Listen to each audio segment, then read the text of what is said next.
जय हिंद साथियों, कैसे हैं आप सभी। आशा करते हैं साथियों आप सभी बेहतरीन होंगे और आपका फिजिकल एकदम बेहतरीन ढंग से चल रहा होगा और आपकी पढ़ाई भी फिजिकल के साथ साथ चल रही होगी। ऐसी हमारी तरफ से आशा है साथियों। और साथियों आप लोगों को एक बात बता दें कि बिना प्रैक्टिस के, बिना अभ्यास के आपका ना फिजिकल कंप्लीट हो पाएगा और ना ही आपका एग्जाम कंप्लीट हो पाएगा। ये एक सत्यता है साथियों, इसलिए आप लोग प्रैक्टिस जरूर करिए, चाहे जैसे भी हो। अगर आपको नौकरी पानी है तो आपको प्रैक्टिस करना ही करना होगा, वो चाहे एग्ज़ाम का हो या चाहे फिजिकल का हो। तो इसलिए आप प्रैक्टिस जरूर करते रहिए साथियों। आज का जो टॉपिक होने वाला है वो झारखंड पुलिस कांस्टेबल 2024 में जो हिंदी का पेपर नंबर 2 पूछा जाता है उसी का प्रैक्टिस सेट नंबर 62 है साथियों। इसके पहले आप लोगों के लिए 61 प्रैक्टिस सेट ऑलरेडी प्रोवाइड करवाई जा चुकी है, तो आप लोग जाके वीडियो देख सकते हैं और अपनी तैयारी का अंदाजा भी लगा सकते हैं। तो चलिए वीडियो को स्टार्ट करते हैं साथियों। पहला प्रश्न है, ध्यानमग्न में कौन सा समास है। अव्ययी भाव है, कर्मधारय है, तत्पुरुष है या फिर बहुब्रीहि है। तो ध्यानमग्न में कौन सा समास है। तो साथियों इसमें है तत्पुरुष समास। ठीक है, अब तत्पुरुष समास कैसे होगा, अगर हम इसका साथियों समास विग्रह करेंगे तो क्या होगा, ध्यान में मग्न। इस प्रकार यह अधिकरण तत्पुरुष समास होगा साथियों। ठीक है, अगला प्रश्न है, निम्नलिखित वाक्यों में से सरल वाक्य ज्ञात कीजिए। यदि ठंड ज़्यादा होती तो मैं बाहर नहीं जाता, जब ठंड बहुत ज़्यादा थी तब मैं बाहर नहीं गया, ठंड बहुत ज़्यादा थी इसलिए मैं बाहर नहीं गया, ठंड बहुत ज़्यादा होने के कारण मैं बाहर नहीं गया। साथियों आपको सरल वाक्य बताना है, तो आपका जो राइट आंसर होगा वो होगा ठंड बहुत ज़्यादा होने के कारण मैं बाहर नहीं गया। यह बिल्कुल सरल वाक्य है। ठीक है, दिए गए वाक्यों में सरल वाक्य होगा ठंड बहुत ज़्यादा होने के कारण मैं बाहर नहीं गया। इसमें किसी भी प्रकार का जैसे संयुक्त वाक्य में इसलिए, पर, किंतु, ये सब चीज़ें आती हैं। ये सब शब्दों से हम पता कर पाते हैं कि ये मिश्र वाक्य है या संयुक्त वाक्य है। ठीक है, तो इसमें एक सिंपल भाषा में लिखा गया है, ठंड बहुत ज़्यादा होने के कारण मैं बाहर नहीं गया। ठीक है, इसमें किसी भी प्रकार का पर्सन का यूज़ नहीं हुआ है। अगला प्रश्न है, निम्नलिखित वाक्यों में से संयुक्त वाक्य ज्ञात कीजिए। अब देखिए, वह पढ़ता भी है और नौकरी भी करता है। वह पढ़ने के लिए नौकरी करता है, यदि वह नौकरी करता है तो साथ में पढ़ता भी है। वह पढ़ने के अलावा नौकरी भी करता है। अब साथियों इसमें आपको बताना है कि संयुक्त वाक्य कौन सा होगा। तो वह पढ़ता भी है और नौकरी भी करता है, तो और से हम क्या पता कर पाए हैं कि यह संयुक्त वाक्य है। ठीक है, तो साथियों देखिए, संयुक्त वाक्य जिन वाक्य में दो या दो से अधिक स्वतंत्र उपवाक्य किसी समुच्चय बोधक अव्यय से जुड़े होते हैं, वो समुच्चय बोधक अव्यय जो होते हैं वो कौन कौन से होते हैं, इसलिए, और, या, नहीं, तो इत्यादि। ठीक है, इन्हीं समुच्चय बोधक अव्यय से हम पता कर पाते हैं कि यह संयुक्त वाक्य का उदाहरण है। ठीक है, अगला प्रश्न है, निम्नलिखित वाक्यों में से मिश्र वाक्य ज्ञात कीजिए। रूबी घर गई फिर भी काम में नहीं लगी, रूबी घर जाकर भी काम में नहीं लगी, यद्यपि रूबी घर गई तथापि काम में नहीं लगी, रूबी घर गई और काम में नहीं लगी। तो साथियों यद्यपि रूबी घर गई तथापि काम में नहीं लगी, यह मिश्र वाक्य का उदाहरण होगा। ठीक है, मिश्र वाक्य क्या होता है, ऐसे वाक्य जिनमें सरल वाक्य के साथ साथ कोई भी दूसरा उपवाक्य शामिल हो, उन वाक्य को हम मिश्र वाक्य कहते हैं। ठीक है, तो मिश्र वाक्य, संयुक्त वाक्य और सरल वाक्य पहचानने का यह था तरीका। अगला प्रश्न है, आपकी यात्रा सुखद हो, यह किस प्रकार का वाक्य है। निषेधवाचक वाक्य, इच्छावाचक वाक्य, संकेतवाचक वाक्य, प्रश्नवाचक वाक्य। तो आपकी यात्रा सुखद हो यह किस प्रकार का वाक्य है साथियों, तो इसमें जो है इच्छावाचक वाक्य हो। ठीक है, इच्छा अनुसार वो कह रहा है कि आपकी यात्रा सुखद हो।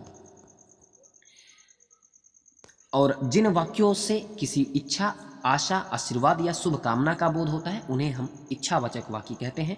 जैसे उदाहरण देखिए, नव वर्ष मंगलमय हो, ईश्वर करे सब कुशल लौटे।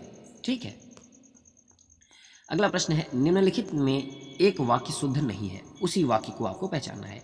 उसने केवल मुझे निमंत्रित किया, सभी को देश की संस्कृति का सम्मान करना चाहिए, आपने उसे टका सा जवाब दे दिया, शिष्य गुरु जी के पैर में गिर पड़े। तो एक वाक्य है जो शुद्ध नहीं है, उसी को बताना है। तो साथियों शिष्य गुरु जी के पैर में गिर पड़े। ठीक है, यह शुद्ध नहीं है। अब आप सोचते होंगे तो इसका वाक्य जो शुद्ध वाक्य होगा क्या होगा। दिए गए वाक्यों में शिष्य गुरु जी के पैर में गिर पड़े अशुद्ध वाक्य है, जिसका शुद्ध रूप होगा साथियों शिष्य गुरु जी के चरणों पर गिर पड़े। पैर में गिर पड़े नहीं, चरणों में गिर पड़े, चरणों पर गिर पड़े। ठीक है, ये होगा आपका शुद्ध वाक्य। अन्य सभी वाक्य शुद्ध हैं साथियों। अगला प्रश्न है, निस दिन बरसत नैन हमारे, इस पंक्ति में किस रस का वर्णन है। वीर रस है, भयानक है, वात्सल्य है या फिर श्रृंगार रस है। तो किस रस का वर्णन किया गया है साथियों, निस दिन बरसत नैन हमारे। तो साथियों इसमें श्रृंगार रस का वर्णन किया गया है। ठीक है, निस्दिन बरसत नैन हमारे में श्रृंगार रस, इसमें वियोग श्रृंगार रस है साथियों। ठीक है साथियों, आप सभी को जो पीडीएफ है वो टेलीग्राम चैनल पे मिल जाएगा। ठीक है, पीडीएफ जो है वो टेलीग्राम चैनल पे मिल जाएगा, लिंक मैं डिस्क्रिप्शन में डाल दूंगा, वहाँ से आप लोग टेलीग्राम चैनल को ज्वाइन करिएगा। उसके बाद पीडीएफ को आसानी से डाउनलोड करके पढ़ाई कर लीजिएगा। ठीक है, तो देखिए प्रश्न है, रहीमन पानी राखिए बिन पानी सब सून, पानी गए न उबरे मोती मानुष चून। उपयुक्त दोहे में अलंकार बताना है कौन सा है, यमक है, अतिशयोक्ति है, या फिर संदेह है, या फिर एक और अलंकार ले लेते हैं श्लेष है। कौन सा अलंकार है साथियों, तो इसमें कौन सा अलंकार है, श्लेष अलंकार है। ठीक है, उपयुक्त दोहे में श्लेष अलंकार है। यहाँ पर पानी शब्द के 3 अर्थ हैं। प्रथम मोती के लिए चमक, दूसरा मनुष्य के लिए इज्जत यानी प्रतिष्ठा, और तीसरा वास्तविक जल जो चूने के लिए। ठीक है, अतः पानी शब्द के 1 से अधिक अर्थ होने के कारण यहाँ श्लेष अलंकार होता है। ठीक है साथियों, जब क्या होता है एक ही शब्द के 1 से अधिक अर्थ निकले तो वहाँ पे श्लेष अलंकार होता है। ठीक है, कड़ाही से गिरा चूल्हे में आ पड़ा का भाव है, एक विपत्ति से छूटकर दूसरी में आ पड़ना। कढ़ाई और चूल्हा पास पास होता है, एक बार भूल होती है तो बार बार होती है। कढ़ाई चूल्हे में गिर गई, तो कढ़ाई से गिरा चूल्हे में आ पड़ा का भाव क्या होगा साथियों, तो एक विपत्ति से छूटकर दूसरी में आ पड़ना, उसी को हम कहते हैं कढ़ाई से गिरा चूल्हे में आ पड़ा। ठीक है, अगला प्रश्न है, सब की एक सी दशा है, प्रस्तुत वाक्यांश के लिए दिए गए विकल्पों में से उचित लोकोक्ति कौन सी है। अपनी पगड़ी अपने हाथ, अपनी अपनी डपली अपना अपना राग, घर घर मटियाले चूल्हे हैं, अपने दही को खट्टा कौन कहे। तो सबकी एक ही दशा है, माने सबकी एक ही दशा है माने होगा घर घर मटियाले चूल्हे हैं। ठीक है, घर घर मटियाले चूल्हे हैं, यही होगी लोकोक्ति उचित आपकी। ठीक है, अगला प्रश्न है, निम्नलिखित प्रश्न में 4 विकल्पों में से उस सही विकल्प का चयन करें जो वाक्यांशों के लिए एक शब्द का विकल्प है। जो थोड़ा जानता है उसे हम क्या कहेंगे, जो थोड़ा जानता है उसे हम क्या कहेंगे, अवज्ञ कहेंगे, अल्प कहेंगे, अल्पज्ञ कहेंगे, या फिर सर्वज्ञ कहेंगे। तो क्या कहेंगे साथियों, उसे हम अल्पज्ञ कहते हैं। जो थोड़ा जानता है उसे हम अल्पज्ञ कहेंगे। ठीक है, जो थोड़ा जानता है के लिए सर्वाधिक जो उपयुक्त एक शब्द होगा वो अल्पज्ञ होगा। शेष विकल्पों के अर्थ निम्नलिखित हैं, जैसे अल्प माने थोड़ा या कम, सर्वज्ञ माने होता है जो सब कुछ जानता हो। ठीक है, एक का अर्थ घोड़ा है, इन 4 ऑप्शन में एक का अर्थ घोड़ा है, वह कौन सा ऑप्शन होगा, तुरंग, तुरंत, तुरई, तरंग। तो क्या होगा साथियों आपका राइट आंसर, तुरंग। ठीक है, अश्वबाजी है तुरंग, तो यह घोड़ा का अर्थ है।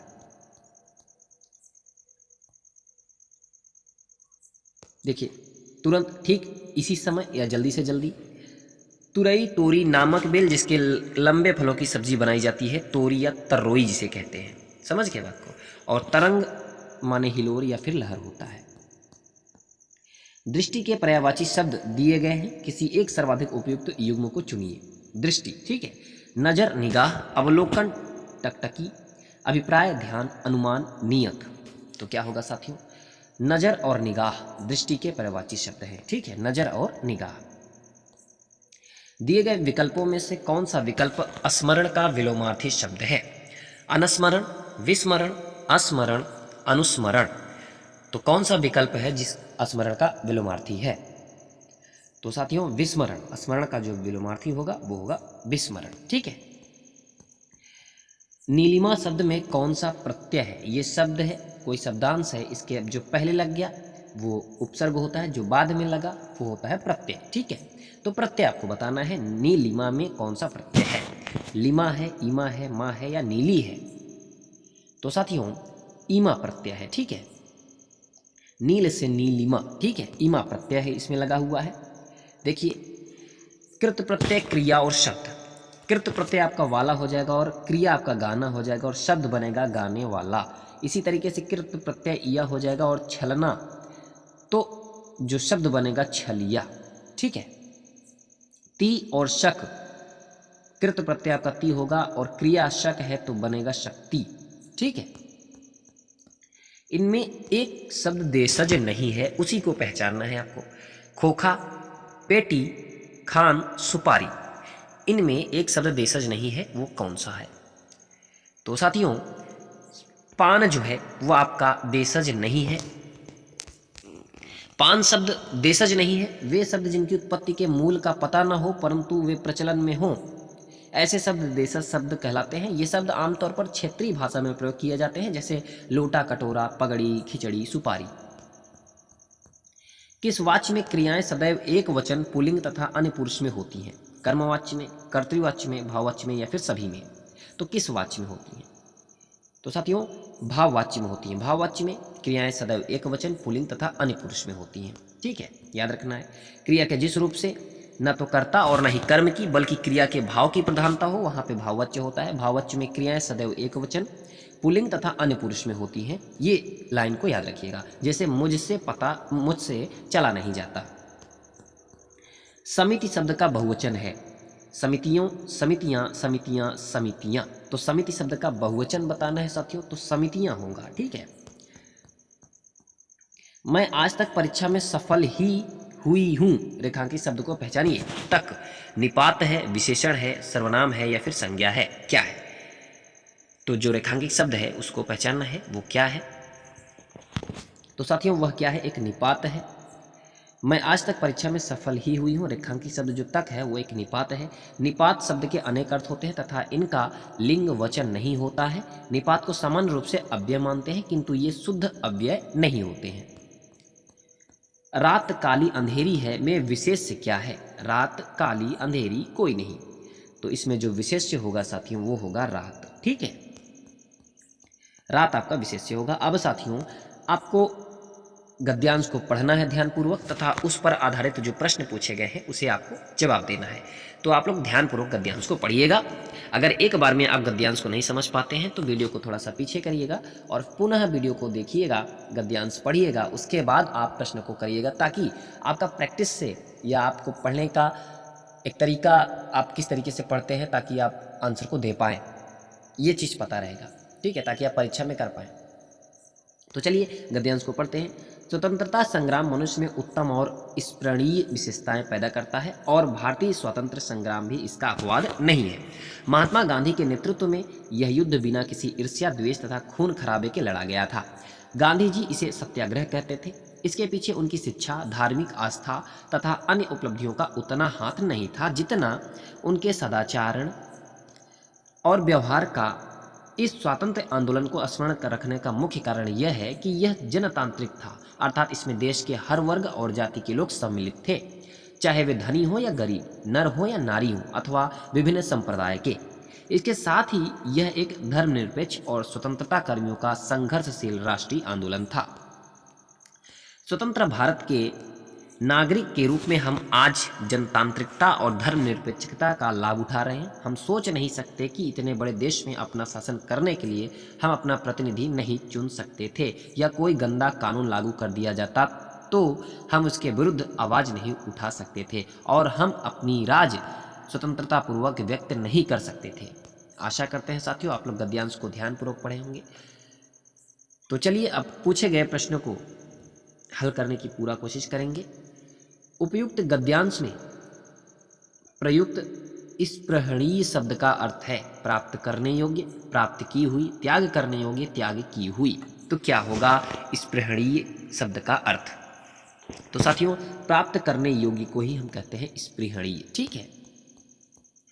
उपयुक्त गद्यांश में लेखक ने मुख्य रूप से बताया है कि आज़ादी में क्रांतिकारियों की विशेष भूमिका थी। आज़ादी के संघर्ष में कृषकों का क्या योगदान था? गुलाम देश की दशा कैसी थी? महात्मा गांधी के नेतृत्व में राष्ट्रीय आंदोलन कैसा था? तो गद्यांश में लेखक ने मुख्य रूप से बताया है, क्या बताया है? तो साथियों महात्मा गांधी के नेतृत्व में राष्ट्रीय आंदोलन कैसा था, ये लेखक ने बताया है। अगला प्रश्न है उपरोक्त गद्यांश में लेखक का उद्देश्य क्या है? धार्मिक आस्थाओं और सद्व्यवहार को बढ़ावा देना, भारतीय स्वतंत्रता संग्राम की विशेषता बताना, अंग्रेजी राज्य के दोष गिनाना, जनतांत्रिकता से हानि बताना।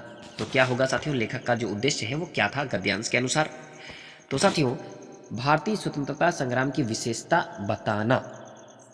ठीक है, ये आपका बिल्कुल राइट आंसर होगा।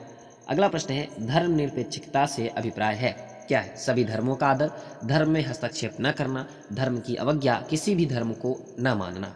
तो क्या होगा साथियों धर्मनिरपेक्षता का अभिप्राय? तो सभी धर्मों का आदर। ठीक है। कैसे माना जाए कि हमारा स्वतंत्रता संग्राम जनतांत्रिक था? यह महात्मा गांधी के सद्व्यवहार और सदाचरण का प्रतीक था। इसमें हिंदू और मुसलमान सम्मिलित हुए थे। यह स्वतंत्रता प्रेमियों का आंदोलन था। इसमें सभी जातियों, वर्गों, धर्मों के लोगों ने भाग लिया था। तो क्या होगा साथियों आपका राइट आंसर? इसमें सभी जातियों, वर्गों, धर्मों के लोगों ने भाग लिया था। ठीक है, तो ये आपका बिल्कुल राइट आंसर होगा। तो साथियों कैसी लगी आपको वीडियो जरूर बताइएगा। वीडियो पसंद आई हो तो एक लाइक और चैनल को सब्सक्राइब जरूर करिएगा और अपने साथियों तक शेयर जरूर करिएगा।